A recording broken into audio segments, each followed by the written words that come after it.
ये लीजिए साहब।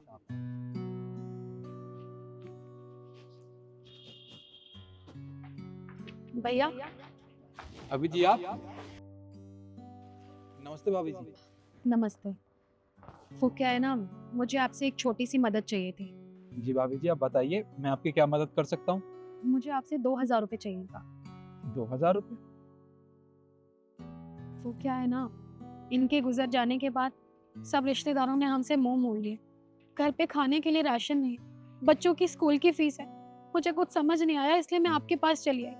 आप सिर्फ 2,000 रुपये दे दीजिए, मैं आपको बहुत जल्दी लौटा दूंगी। देखिए भाभी जी, बात लौटाने की नहीं है, पर भैया तो बहुत अच्छे थे ना, मैं उनको बहुत अच्छे से जानता हूँ।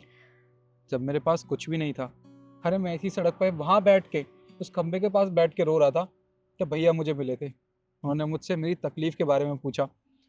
मेरे पास तो कोई काम भी नहीं था, ना जेब में 1 रुपया था कि मैं कोई काम कर सकूँ, कोई काम खोल सकूँ। तब उन्होंने मुझे कुछ पैसे दिए थे, जिससे मैंने ये मोची की दुकान लगाई है।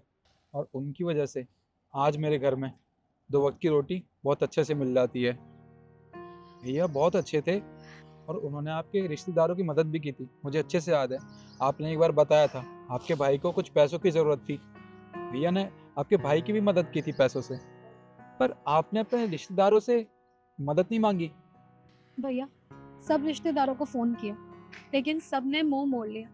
किसी ने तो फोन नहीं उठाया और किसी ने तो ये कह दिया कि आप हम लोगों का तुम लोगों से कोई मतलब नहीं है। मैं क्या बोलूं?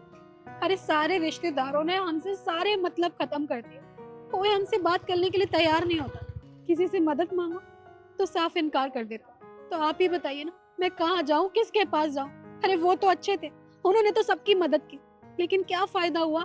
जिनकी मदद की आज हमें उनकी मदद की जरूरत है, तो उन्होंने हमसे मुंह मोड़ लिया। बहुत गलत किया उन लोगों ने। पर भाभी जी, आप तो पढ़ी लिखी हैं ना, आप तो कहीं काम भी कर सकती हैं। फिर आपको ये सब करने की क्या ज़रूरत है, मतलब लोगों से उधार पैसा लेने की। भैया, आपको क्या लगता है कि मैं काम करने नहीं गई हूँ? मैं बहुत जगह काम करने गई हूँ, बहुत अच्छी अच्छी कंपनियां भी थी, पर वहाँ के लोग बहुत घटिया थे। कितनी गंदी गंदी नजरों से मुझे देखते थे कि मेरे से वहाँ काम नहीं होता था, मुझे वहाँ घुटन होती थी। मुझे मुझे ऐसा लगता था कि मैं वहाँ से भाग जाऊँ। मैं लोगों के घर झाड़ू पोछा बर्तन कर सकती हूँ, भीख मांग सकती हूँ, लेकिन मैं ऐसे घटिया गंदे लोगों के बीच में काम नहीं कर सकती। इसलिए मैंने वहाँ से नौकरी छोड़ दी।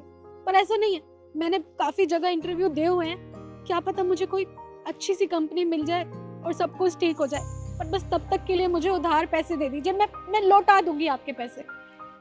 मुझे तो समझ नहीं आता कि दुनिया कैसी है।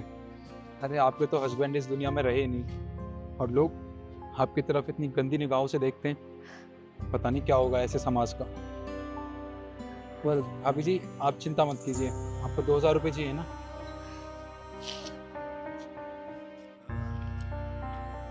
ये मेरे पास 2000 रुपये ही है।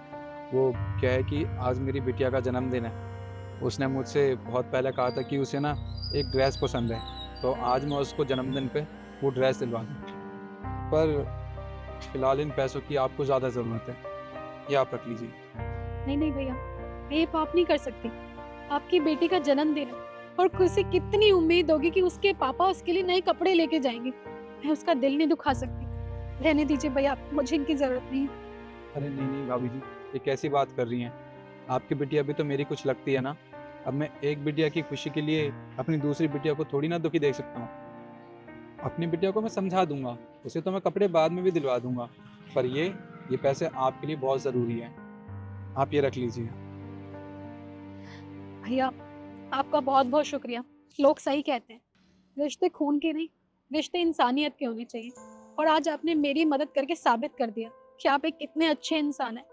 मैं आपके ये पैसे बहुत जल्दी लौटा दूंगी।